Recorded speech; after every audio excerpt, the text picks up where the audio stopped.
দেখ দেখ লোকটা কিভাবে দেখছে। আমাদের স্বামীরা এখন বাড়ি নেই, তুমি যাও। লীলাদি লোকটা অন্ধ কিনা আমি এক্ষুনি প্রমাণ করে নিচ্ছি। লোকটাকে ঘরে ঢুকে আমার গায়ে সব কাপড় খুলে ফেলবো। লোকটা যদি অন্ধ হয় তাহলেও কিছুই দেখতে পাবে না।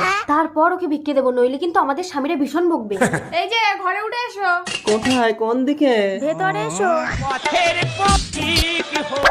এইবার অন্ধের চালাকি ধরা পড়বে। অন্ধ সেজে ভিক্ষা,